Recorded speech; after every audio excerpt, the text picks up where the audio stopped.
এই নামেতে এই তো মধু, এই নামেতে এই তো মধু, জানিনি তো আগের দয়া, জানিনি তো আগে। যতই যাপি নামটি তোমার, যতই যাপি নামটি তোমার, ততই মধুর লাগে দয়া, ততই মধুর লাগে। Allah Allah Allah Allah Allah Allah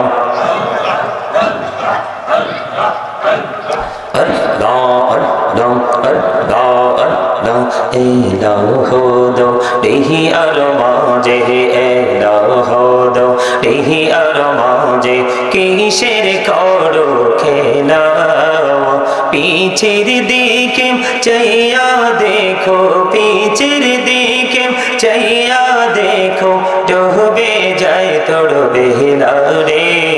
আল্লাহ আল্লাহ আল্লাহ আল্লাহ আল্লাহ আল্লাহ জীবন গড়িয়া করছি রে গোনা, জীবন গড়িয়া করছি রে গোনা, ক্ষমা করে দাও রে দয়াল, ক্ষমা করে দাও।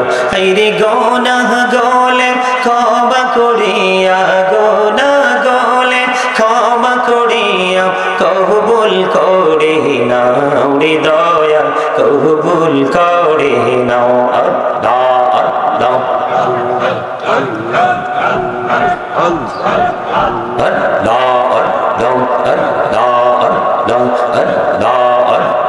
ডাইকা হইলেন আল্লাহর ওলি, গৌসুল আজম নাম যার শোনি, ডাইকা হইলেন আল্লাহর ওলি, গৌসুল আজম নাম যার শোনি, বেলায়েতের আলোয় ভরলো, বেলায়েতের আলোয় ভরলো পাখি ভূমি বাগদাদ।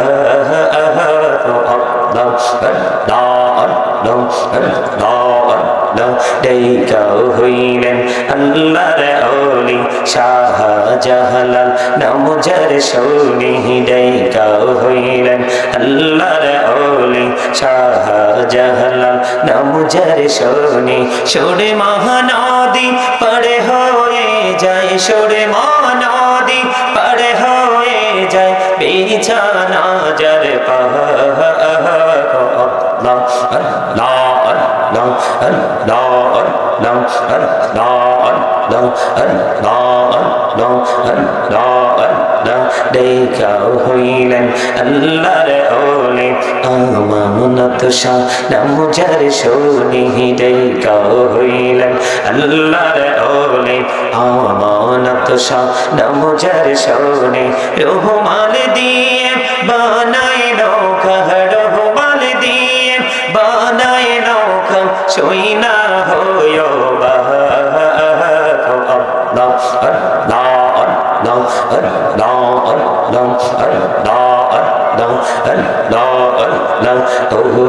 প্রাণের মুর্শিদ তুমি আমার হইও গো কান্ডারি, তোমার প্রেমে পয়রারি মুর্শিদ, তোমার প্রেমে পয়রারি মুর্শিদ, চড়লাম ঘর বাড়ি রে। ও প্রাণের মুর্শিদ তুমি আমার হইয়া গো কান্ডারি। আল্লাহ আল্লাহ আল্লাহ লা ইলাহা ইল্লাল্লাহ মুহাম্মাদুর রাসূলুল্লাহ সাল্লাল্লাহু আলাইহি ওয়াসাল্লাম। সকলে বলুন আলহামদুলিল্লাহ। সম্মানিত উপস্থিতি, আপনারা জান্নাতের বাগানে বসেছেন সবাই ঠিকই, কিন্তু জান্নাতের বাগানের আদব কিন্তু রক্ষা হয়নি। আপনারা যারা একেবারে আমার কাছাকাছি বসছেন তারাই মোটামুটি বসাটা ঠিক আছে, আর আপনারা যারা পিছনে বসছেন সবাইকে বিনীতভাবে অনুরোধ করব, আপনারা সবাই জান্নাতের বাগানের মেহমান হয়ে বসুন। সবাইকে বলছি, আপনারা সবাইকে বলছি একবারে কাছাকাছি এসে বসেন। এটা কিন্তু জান্নাতের বাগানে বসার কোনো আদবই নয়, কারণ জান্নাতের বাগানে এসে বসবেন মৌচাকে যেভাবে মৌমাছি বসে, জান্নাতের বাগানের আদব। আমরা সম্মানিত উপস্থিতি, আমরা এই জান্নাতের বাগানে এসেছি কিছু নিয়ে যাওয়ার জন্য, তাই না? কথা বলেন না? আপনাদেরকে এতক্ষণ তালিম দেওয়া হয়েছে, এই যে তালিম দিয়েছেন আমি ওই রুম থেকে বসে বসে সব শুনছি। এই তালিম দেওয়ার মানেটা কি? এই তালিম থেকে আপনারা কি পাইছেন বলতে পারবেন আমাকে? আপনারা কিন্তু সবার বয়স মাশাআল্লাহ অনেক চমৎকার। যাদের আপনাদের বয়সটা এমন একটা জায়গায় যেখানে মানে আলোচনা করার, প্রাণ খুলে আলোচনা করার জায়গা, কারণ আপনাদের মধ্যে সব ধরনের ধারণ ক্ষমতা এবং সব ধরনের ক্ষমতা কিন্তু আপনাদের মধ্যে আছে। আপনারা জীবনের শুরু থেকে এগুলো ফেস করতে করতে করতে করতে আজ পর্যন্ত আসছেন। আপনাদেরকে যে তালিমটা দেওয়া হলো, এই তালিম থেকে আপনারা কি নিতে পারছেন বলতে পারবেন? কেন প্রশ্নটা করছি জানেন? প্রশ্নটা করছি এই কারণে, এই প্রশ্নটা আমি এই কারণে করেছি আপনাদেরকে, যে এই মাহফিলে যখন আমরা আসি, মসজিদে যখন আসি, দিনের কোনো কাজে যখন আসি, আমরা কিন্তু তখন কিন্তু আমাদের দেহের কোনো চাহিদা থাকে। কথা আপনারা বুঝেন কি? আমাদের দেহের কি কোনো চাহিদা থাকে? চাহিদা থাকে কিসের? আত্মার। কে বলেছেন? আপনি, তাই না? হ্যাঁ, আমি বুঝতে পারছি, সাউন্ড দেখেই বুঝতে পারছি। আপনারা ভয় পাইলেন কেন? সম্মানিত উপস্থিতি, শুধু আমাদেরকে মসজিদে গেলেই চলবে না, মিলাদে গেলে চলবে না, মাহফিলে গেলে চলবে না, মাহফিলে এসে বসলে চলবে না। আমাদের নির্দিষ্ট একটা প্রত্যাশা থাকতে হবে। নির্দিষ্ট একটা কি থাকতে হবে? নির্দিষ্ট একটা চাওয়া আমাদের মধ্যে থাকতে হবে, তাই না? আহারে, আপনারা কথা বলেন না কেন? আপনাদেরকে আল্লাহ কেন পাঠাইছে? আমাদেরকে আল্লাহ রাব্বুল আলামিন কেন পাঠাইছে, বা কেনই বা আমাদেরকে আপনাদেরকে জবান দিছে বলতে পারবেন? শুধু খাওয়ার জন্য নয়, শুধু কথা বলার জন্য নয়। আল্লাহ রাব্বুল আলামিন আপনাকে আমাকে জবান দিয়েছে। আল্লাহ রাব্বুল আলামিন বলেছেন, remember me then I will remember you. আল্লাহ রাব্বুল আলামিন বলেছেন, remember me then I will remember you. আল্লাহ রাব্বুল আলামিন বলতেছেন, ফাযকুরুনি আযকুরুকুম। আল্লাহ বলতেছেন, তোমরা আমাকে স্মরণ করো, আমি তোমাদেরকে স্মরণ করব। তার মানে স্মরণ হলো বাংলা শব্দ, আরবিতে এটাকে বলা হয় জিকির, ইংলিশ এটাকে বলা হয় রিমেম্বার। এই জন্য আমি আগেই বলেছি আপনাদেরকে, আল্লাহ বলেছেন তোমরা আমাকে স্মরণ করো, আমি তোমাদেরকে স্মরণ করব। আপনারা কথা বলতে পারেন না? আপনাদের মধ্যে বোবা মানুষ আছে না? নাকি পেটে খিদা লাগছে? কার কার পেটে খিদা বলেন, আমি বলবো যে কিছু খেয়ে আসেন। আপনাদের পেটে খিদা আছে? রুহে খিদা আছে? পেটে খিদা থাকলে সমস্যা নাই, যদি রুহে খিদা থাকে তাহলেই সমস্যা। এই আমার দিকে তাকান, পৃথিবীর অবস্থা মোটেও ভালো নয়। এর মধ্যে সবচেয়ে বেশি খারাপ, আমরা মুসলিম কান্ট্রির মানুষ হয়েও কিন্তু আমাদের মুসলমানিত্ব নেই। এটা হলো আমাদের জন্য সবচেয়ে বড় ভয়ঙ্কর এক দিক। কারণ রাসূল বলেছে, যখন ইসলাম গরিব হয়ে যাবে তোমরা তখনই কিয়ামতের অপেক্ষায় থাকবে। বিয়ে হলো ফরজ কাজ। কি কাজ? দুটি জীবন এক হওয়া। এই ফরজের মধ্যে মিউজিক কি, যেটা একেবারে টোটাল হারাম। তো কি হয়ে গেল? আমরা কি ইসলামের আইন মানছি? কথা বলেন, মানছি? এই যে আমি আসার সময়, আমি যখন আসছি তখন কিন্তু মাগরিবের আজানের প্রায় আধা ঘন্টা বাকি বা তারও বেশি। দেখলাম দুপাশ দিয়ে মানুষ খালি ঢুকতেছে আসতেছে। মানুষগুলো কোথায়? মনে হচ্ছে যে এটা একটা শুটিং স্পট। মনে হয় যে এখানে যে দোকানপাট গুলো বসছে এগুলো শপিং মল, এখান থেকে কিছু শপিং করার জন্য আসছে। এটা কিন্তু মাহফিলের যে পরিবেশ এটা হওয়া উচিত নয়। কারণ এখানে আসলে আপনার গুনাহ মাফ হয়ে যাবে। এই যে আপনারা এতক্ষণ পর্যন্ত তালিম করলেন, আমি আপনাদেরকে বারবার প্রশ্ন করেছি, একটা লোক মাত্র উত্তর দিয়েছে, আমার চাচা, তাও কালো। এই জন্য আমার কাছে, আল্লাহর কাছেও কালা লোক ভালা, আমার কাছেও কালা লোক ভালা। জোরে কোন সুবহানাল্লাহ, আর জোরে। আবার বলে মনে মনে কইব, হুজুর তো আপনি দি সুন্দর। তা আমি সুন্দর তো কি হইছে? আমি ভালো হইতে পারলে না ভালো, চামড়া সুন্দর দিয়ে আল্লাহর কিচ্ছু যায় আসে? দামি যায় নামাজে খারইছেন, তাতেও আল্লাহর কিছু যায় আসে? কথা কি বুঝতে পারছেন? আল্লাহ চায় মানুষের কালবের দিকে।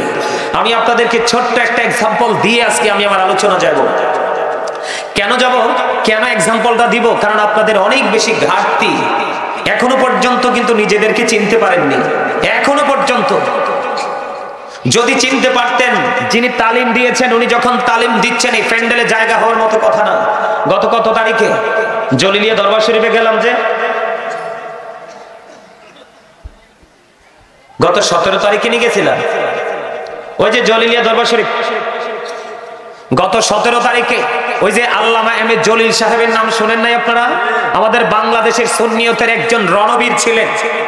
ওনারই দরবার 14 বছর হয়েছে, উনি পৃথিবী ছেড়ে চলে গেছে। ওনার দরবারে এবার আমার অদম গুনাহগারকে ওনারা স্পেশাল ভাবে ইনভাইট করেছে। আমি গেছি। এই প্যান্ডেলটার মতো কয়টা প্যান্ডেলের সমান হই করে? আরে তোর বোকার মতো কথা বলস।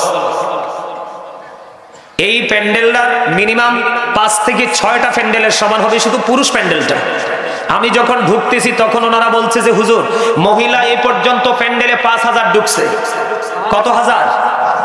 কোন ধরনের কোনো বেয়াদবি নাই, কোন ধরনের কোনো শৃঙ্খলতা নাই। পুরুষ যাচ্ছে পুরুষ প্যান্ডেলে, নারী যাচ্ছে নারী প্যান্ডেলে।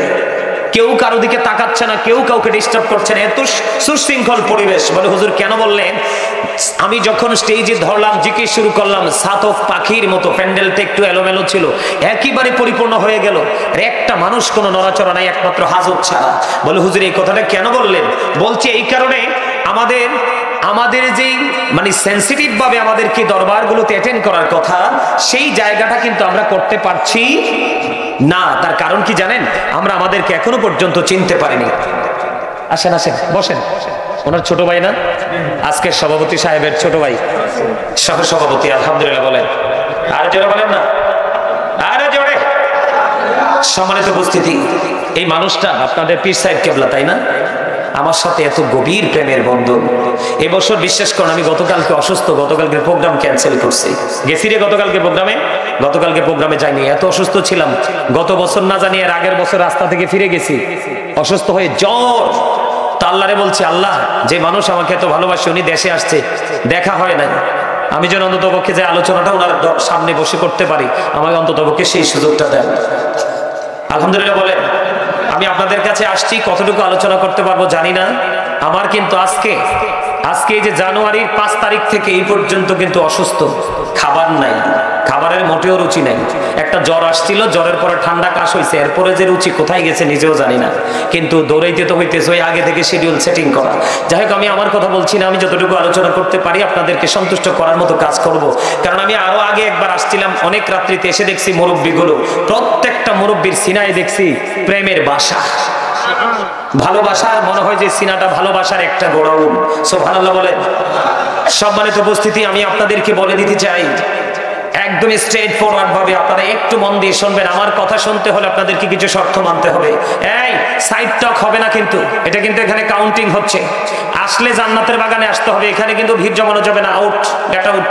ওই পাশ দিয়ে প্যান্ডেলে জায়গা আছে, কি বলেন? ঠিক আছে না? সম্মানিত উপস্থিতি, আপনারা যারা এসছেন এতে আমি অনেক খুশি। আলোচনা শোনার মতো মানুষ যদি না হয় 1 লক্ষ থাকলেও লাভ নেই। আর আলোচনা শোনার মতো মানসিকতা নিয়ে বসলে 5 জন মন্দ নয়, ঠিক না বলেন? আলোচনা শুনতে হলে শর্ত হলো, ভাই এখানে দাঁড়ানো যাবে না। যদি পুরো প্যান্ডেল ফিল আপ হয়ে যায় তারপরে এখানে দাঁড়াবেন, প্যান্ডেলে যান। সম্মানিত উপস্থিতি, প্রথম শর্ত হলো স্টপ ইউর মাউথ এভরিবডি, সকলের জবানকে বন্ধ রাখতে হবে। সেকেন্ড যে কন্ডিশন, দ্বিতীয় শর্ত হলো you listening my lecture very attentively, আমার কথা সবাইকে মন দিয়ে শুনতে হবে। থার্ড যে কন্ডিশন, ভালো না লাগলে I say go to your seat, out of sight, বাসায় চলে যাবেন অথবা আপনি আপনার জায়গায় চলে যাবেন, কিন্তু এখানে সে ডিস্টার্ব করা। কথা কি ঠিক আছে? আমার শর্তে আপনারা রাজি? আরে জোরে বলেন। আপনারা আমাকে টিচার মনে করতে হবে, যতক্ষণ আলোচনা করবো ততক্ষণ নেমে গেলে যেটা ইচ্ছেটা বলেন, সমস্যা নাই। আমি আপনাদের স্যার আজকে, আর আপনারা সবাই হলেন আমার ছাত্র। ওকে, বুঝতে পারেন? একদম সোজা সাজা কথা। ক্লাসে যখন স্টুডেন্ট থাকে, টিচাররা কথা বলার সময় ছাত্ররা যখন ছাত্ররা কি কথা বলতে পারে? পরীক্ষা দিতে গেলে কি কথা বলতে পারে? এইজনের দিকে তাকাতে পারে? তাহলে কি হবে? পরীক্ষা আউট, ঠিক কিনা বলে? তার চাইতে ভয়ঙ্কর ক্লাস হলো পরীক্ষার জায়গা হলো এটা। কেন জানেন? এখানে আসলেই গুনাহ মাফ, এখানে আসলেই কি আল্লাহর ওলি কেমনে হয় জানেন? আমি পরে বলছি, তার আগে আপনাদেরকে বলি, এই যে মাথা থেকে পা পর্যন্ত বডি স্ট্রাকচারটা, এটাকে আমরা কি বলি? মানুষ। কি বলি? ইংরেজিতে বললে মেন অথবা পারসন, আর আল্লাহর কোরআনের ভাষায় যদি বলি ইয়া আইয়ুহান নাস অথবা ইয়া আইয়ুহাল ইনসান। এটা হলো কি, আমার দিকে তাকাবেন, অত্যন্ত গুরুত্বপূর্ণ কথা।